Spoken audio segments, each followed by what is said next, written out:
Heyo, it's me, Harper Savage, and today I'm gonna do a flip through of this coloring book. Now, it's been not a week, it's been a long time since I've done a coloring book flip through, but it was demanded that I do a video for this coloring book. So I figured before I start doing like a video, maybe I could do a flip through because this is an interesting coloring book. It is called Secret Gardens. It is by someone. There is an illustrator in here, not just Cozy Colo. It says match the outline colors. Let's read the back. Cozy Colo, Secret Gardens, illustrated by Marion Blanc. I hope I said that right. Create adorable garden scenes filled with sweet treats in the super cozy coloring book. Grab your pencils, crayons, or markers and follow the outline colors as your guide. Add new texture, create patterns, or use beautiful shades of the same color. Let your imagination run wild. So as you can see, this coloring book's got like a little thing that you do that's special about it. All right, so let's start with the flip through. I will be also expressing like my opinions along the way. All right, so let me read this first page here. Dive into a garden of cuteness with these cozy coloring pages. On each page, you'll find color suggestions in each outline for the ultimate sweet palette. Simply follow the outline color as a guide for each illustration. You can also add patterns, imagine new textures, and experiment with different shades to customize each lovely garden. And here is the first page. It is like a tiger sitting at a desk or like in a gardening shed type deal, but there's a frame hung up, so maybe it's not a gardening shed. I don't know. As you can see, the illustrations are very cute and more like on the simple side, and they are one-sided. The paper is very smooth. It's thicker than the average paper. It is not Amazon printed, in case you're wondering, so it's like better paper. Then we have a bubble bath, and we have this bear out on a balcony. Now I will point out that these are probably more than likely vector images, which means they're object-oriented images, so these are probably made in a program, so like not hand-drawn or raster. And you will see a lot of copy pasting, but I feel like this book doesn't make it as obvious as other books do. I'm looking at you, Pusheen. You know, you might see the same thing over and over again within the image. Sometimes it's not as obvious, like they're shared throughout the book. Like you'll see some of the same potted plants again, but sometimes they're modified that their colors are not exactly the same each and every single time, which is what I mean by it not being super obvious that they're reusing assets. And honestly, I didn't notice it that bad until, you know, I'll just point it out when I see it. Like, obviously, the birds are all the same asset here on this page. And the trees on this page are all the same. But I didn't notice it until the kitties, because I have the crippling desire to want to turn every cat I see into Chi. So I was paying attention to the cats when I was looking at this for the first time. We have this cute frog and bunny at a fireplace. And at the store, I think that might be a red panda. Something I did find a little strange was with all the copy and pasting, this frog looks vastly different from all the other frogs in this book. So I don't know if maybe this is like a different kind of frog or just it's a different character altogether. See the snails over and over again. This is like a apartment window, perhaps. We got a greenhouse and a tiger on a hammock outside. Very cute. Bunny in bed. There's like a cozy scene, reading a little book. We have some laundry. That's like a cute design for a washer. A storefront. Oh, and here we have like a seasonal page. That's cool. Ooh, movie night. So here's where that one cat is reused here. There's like way better obvious reusing of assets, but the cats is what like clued me in. Of course it was like the more obscure thing, but still. That's kind of interesting, mopping with a broom. Ooh, monstera leaves. Beach scene, how cute. It's interesting how it's not really in order of like the seasons, which I'm totally okay with. It's not a big deal. Like trying to hold the book down and up at the same time, it's not working. A gazebo. Ooh, a painter. Here we have the sitting cat again though. Ooh, a little pond or lake. Probably more of a lake. I just noticed this is like a Disney thing though, like the ducks are like regular ducks, but like there's humanized other animals, right? I really like this one with the frog and the underwater. And then also this one's one of my other favorites, the frog in the raincoat. So cute. Ooh, all the flowers on this page are nice. I kind of like how colorful they already all are. We have hiking, another like a little stand, I guess. Oh, look at the kitty. Oh, a snow globe. Interesting. I guess it's not a snow globe. It's more of like a terrarium, right? Yeah, I just kind of realized the cats, like the little cats, and then there's a humanized anthropomorphic cats. I didn't even think about that. Ooh, a knitting scene, a bike ride. What was it? A little red truck with a Christmas tree in the back? Or was it a green truck? I guess some yoga. It's interesting. I'm not a huge fan of how this one looks. It looks a little strange to me. And then the copyright page. And that's it. So as the cover suggests, you can color it in similar colors to what the outlines are in, or you could probably do your own thing. I'm not sure what I want to do just yet. I might want to do like one of both, like doing my own thing and also like following the outline colors just to see like how the lines would look. I do feel like the lines are a bit light for like coloring it as like a similar color because it makes everything kind of seem like it has to be pastel. In my mind, this is probably not really true, but that's how my mind is understanding it, is the colors within the lines have to be lighter, but that's just how I do art. So I think this coloring book is really cool. I'll put a link in the description if I can find one. I believe it was Target that this was at one point. I'm not sure anymore. But now I'm gonna go ahead and test out what this paper can handle for you guys. Make this a bit more than just a flip through, you know. The flip throughs are sale last year. Am I right? Or am I right? No, I'm kidding. We will do it on, I was going to do it the copyright page, but it's actually on the back of one of them. So I guess the best page to do it on would be this page here, the title page. All right, so let me set up to test out what works on this paper. Up first, I'm going to do a permanent marker. We already know how permanent markers kind of go though. So I'm gonna write test at the top here. Oh, this marker is running out. I chose to do mostly green shades today because it is a secret garden book. I am gonna tilt the book, I'm sorry. / not sorry. Okay, I'm gonna do an alcohol marker next. Now I'm gonna do this Faber-Castell water-based one and this Crayola one. Hopefully it's not dying. All right, let's see how the marker test did. And as expected, everything but the water-based ones bled through. Now, I guess I'm more curious about the water-based ones, if they're going to be streaky, because you know how they are. So let's just do like a little bit of like an overlapping test here. I want to like color in the area as if I was coming back over it a second time, but in like it was a big area. You know what I mean? Does that make sense? I'm not sure. Okay, so I want to like do that, like overlap it.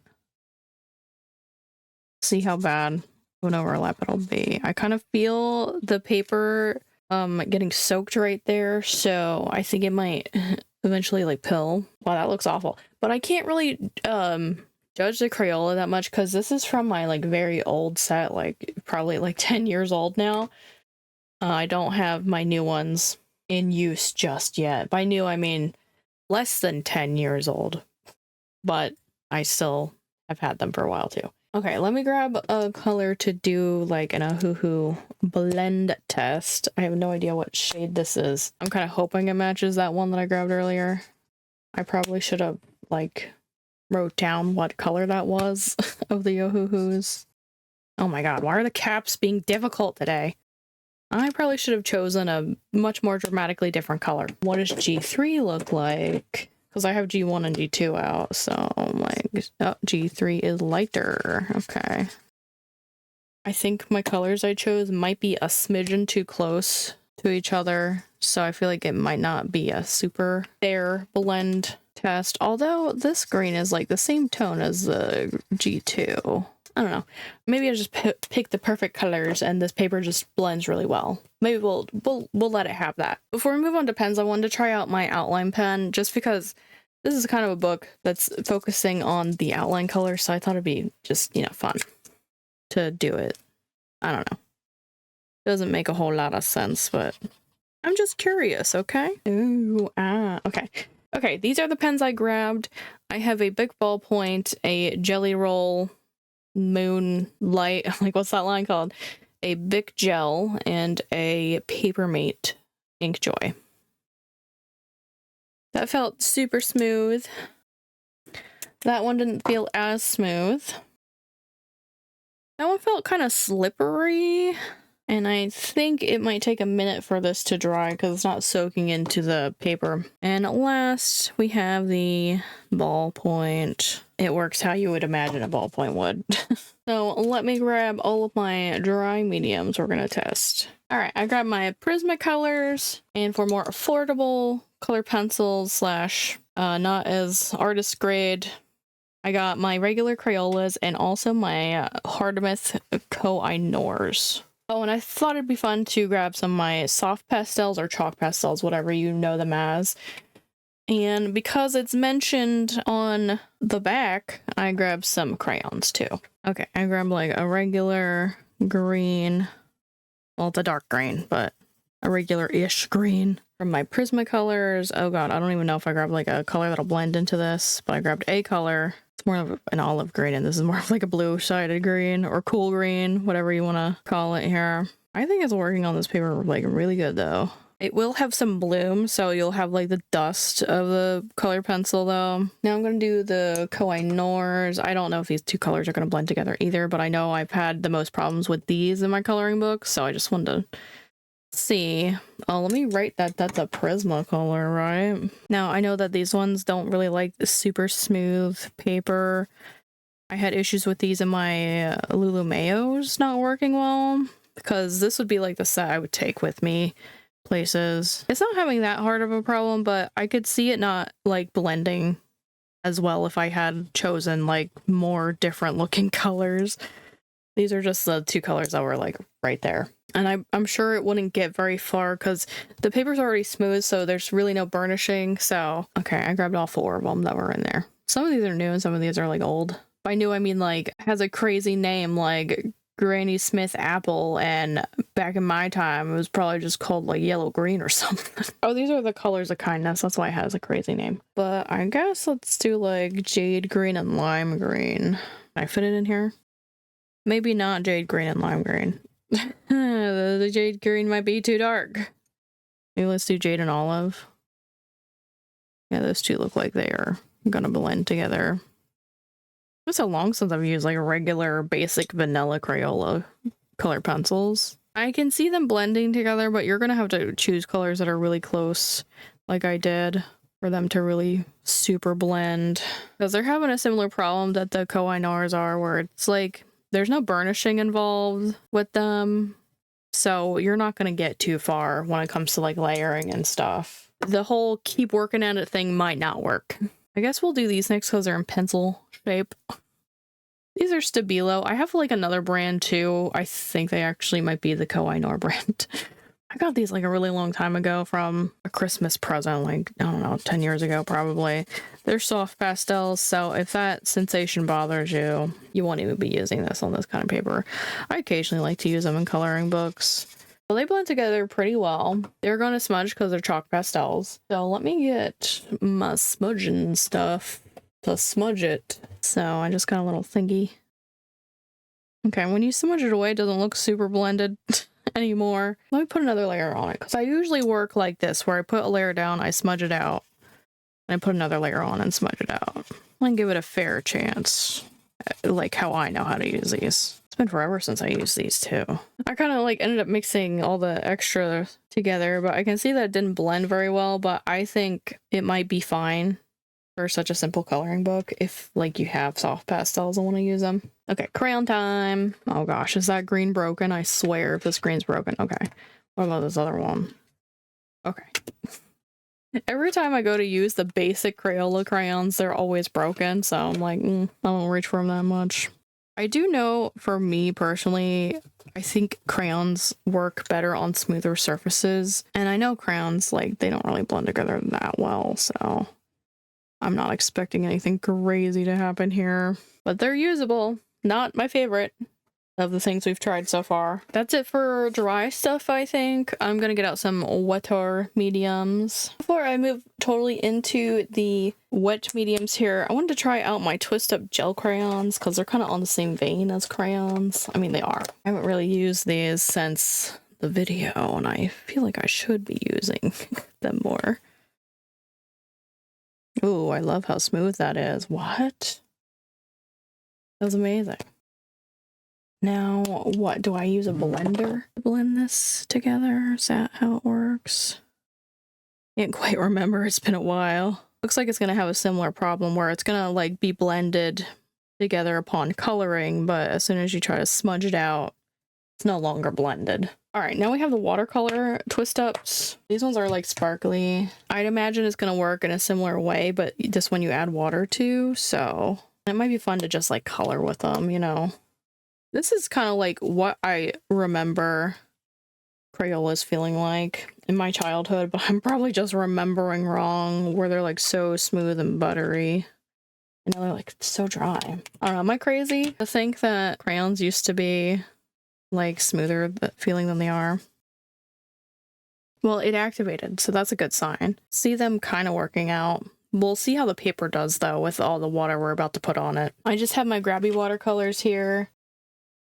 Yeah, as I suspected, it's gonna like kind of lay on top of the paper, at least at first. I was actually supposed to do my Neocolor 2s before I did the watercolor swatch. Oh well. Like, where should I put it? We're running out of space. All right, these color a little bit smoother than the Crayolas, but not as smooth as the twist ups. Now this is actually what I remember Crayola crayons feeling like. Not as buttery as that, but like in between. Too much water because I don't have like a towel here with me. I'm more curious about if the Neocolor 2s are going to disappear underneath. They kind of look like they are for the most part. I can still see where I colored though, but let's see how it dries. And for something a bit more budget friendly, I'm not sure if they still sell these, but this is like the Target brand of these watercolor pens.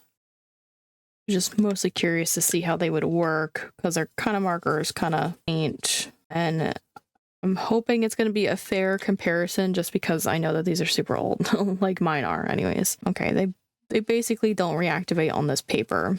So I would say these are a no, not to use on these paper unless you're just filling in the area. And it seems like the watercolor is taking quite a bit to dry, and that's because it's like sitting on the surface because it has like a smooth finish on this paper. So I would say only use wet mediums if you're prepared to wait or blow dry. Okay, so let's check and see the back of the paper before I make any kind of decisions here about what I would say or recommend to use in this book.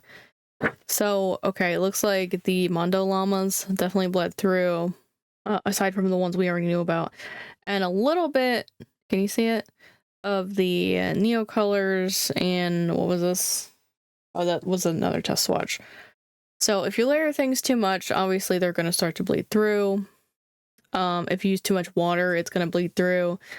And these just really don't work that well. They are more like a marker and less of a watercolor product on this paper. They do work. I actually have like a short, or is it just a TikTok of me testing out the Mondo llamas on something here. Maybe I'll link it. I don't know. We'll see. If it's only a TikTok, you're going to have to just go find that. Honestly, I wouldn't use the twist ups unless I'm not going to be using them for watercoloring or like blending them out with a blendy thingy. Same with the soft pastels, is they would work if I don't blend them out, I feel. But like that's part of soft pastels, right? It's like the whole thing. I would not use crayons just because I don't like how dry they feel. And out of the 3 color pencils I did, I would definitely use the Prismacolors. I kind of just tested pens for fun, not really for coloring, because I think these areas are going to be a little bit too big for pen coloring, but that's me. If you want to color with pens, go right ahead. Out of the like marker section, I would say the Ohuhu alcohol markers are the best. I think the Faber-Castell might be okay, because when I did do like the patch test, it's not super obvious, but it is a darker color, so I don't know if that has anything to do with it. I know I don't super love the Faber-Castell Black Edition markers because they lied to me. You should check out that video if you haven't yet. But yeah, these are all my findings for this paper. It's nice paper. It's not that it isn't nice. I guess it's kind of comparable to Lulu Mayo coloring books, if you've ever had those, because it's smoother paper. I wouldn't say it's as smooth as hers because I think the Koh-i-Noors worked a little bit better on this paper than on the Lulu Mayo coloring books. But all right, I shut my bleed sheet in there because the paint was a little wet still, but I want to give my final thoughts now. So I like this coloring book. I think the colored lines is a cool thing. If this art style is not your thing, it's not your thing. It's kind of not my thing, but I'm still willing to color in it. It does say secret gardens. I was kind of expecting more like gardens and not just like potted plants. So that's just like a little nitpick with that. The paper is great. There are a lot of reused assets, but I feel like it's not like super terribly obvious. Like, again, I said Pusheen is a good example of reusing assets over and over again, and they don't do it just for their coloring books. They do it for like all their products, but there's nothing wrong with that. It's just one of my pet peeves when I can recognize the same thing over and over again. But this book does it good, is what I'm getting at. So if you're interested in seeing me coloring in a page for this, be sure to tune in again by subscribing and turning on that notification bell. But that is going to be it from me today. If you guys want to check out another flip through video, you could check out one of my coloring books here. If you want to catch up on anything you missed, you can check the thumbnail here. I want to thank you guys so much for watching. Don't forget to do all the cool YouTube things of commenting, liking, subscribing, and turning on that notification bell, and I'll see you guys in the next video. Bye bye!